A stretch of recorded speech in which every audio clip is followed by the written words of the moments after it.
maaleykum wa rahmatulah mbokk commune Médina Sabakh arrondissement Médina Sabakh maa ngi leen nuyu di leen nuyu ak xool bu naqari torop ndax li nga xam ne moo xew Thiamène Sangap ginnaaw bi ma jógee foofu barki démb laa ñëw ñu alerté ñu si coow li nga xam ne am na diggante population bi ak Flexio yi nga xam ne ñu doon def jéego yu ñu mën fan yëpp démb ba ñu waxee li nga xam ne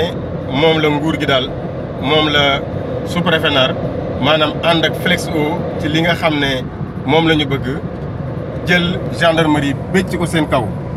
def nañu démarche responsable fexe nañ ba li nga xam ne mooy préfet département ñu xamal leen ne leen du c'est pas la bonne méthode xamal ko le sous-préfet ba ñu waxtaan démb bañ na kon loolu nañ ko bàyyandiku ci suuf nañ ñëw ñu waxtaan ba ñëwee si waxtaan ñu tënk ñi nga xam ne ñoo jiite population bi dem taseeg sous-préfet maire Goumba Gaye mi nga xam ne forage bi da ciy naan nekk fa tey ki nga xam ne mooy adjoint maire El Hadj Babou Niang nekk fa ak Madi Dione mu yor sécurité ñu waxtaan ba tënk sous-préfet ne nañ dem waxtaan ak population bi ñi leen jiite woon nañ dem waxtaan ak population bi liñ fa jëlee suñ paree ñu ut solution ndax lépp loo gis waxtaan la. mais malheureusement et vraiment contre toute attente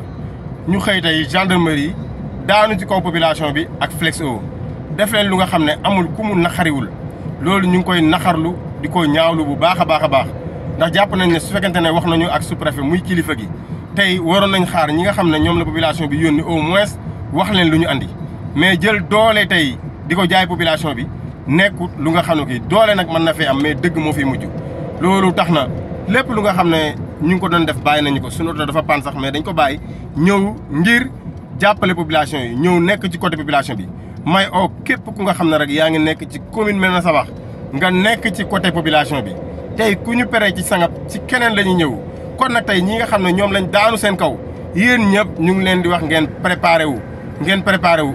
combat la bu nga xam ne ñun ñoo koy fajal suñu bopp population Médina Sabakh ñoo koy fajal suñu bopp lu mu jar man dinaa ko ci def lu mu laaj dinaa ko ci def bu laajee sama bakkan nañ ko jël bu laajee ma dem kaso nañ ko jël mais tey lii nii du ñu ko seetaan mukk ñu ngi ñëw wax dëgg fi yàlla ci côté population bi xam ne nit ñi du ñu ay xar du ñu ay bëy nekkutuñ ci àdduna bu nga xam ne da ngay jël ay police wala gendarmerie dóor ko ci kaw population bi loo ci gis waxtaan la tey maire jël na attitude responsable jël na démarche responsable ne population yi ci lañ nekkoon calmé wu lañ autorité ne nañu waxtaan mais waxtaan boobu ñu waxtaan ak population yi démb tey li fa am xëy yëfi yabaate dëgg mooy tey nga jël ay nit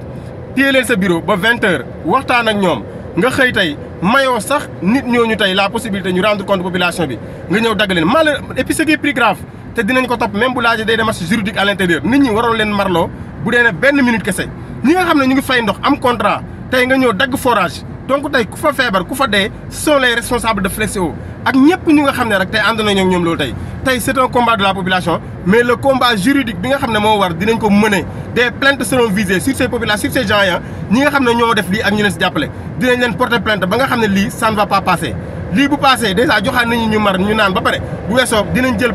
les avocats qu'il faut porter leen plainte ba ñu xam ne Sénégal nekkatul Sénégal la bu wax ne da ngay xëy rek nga jël lu la neex nga def ko population yi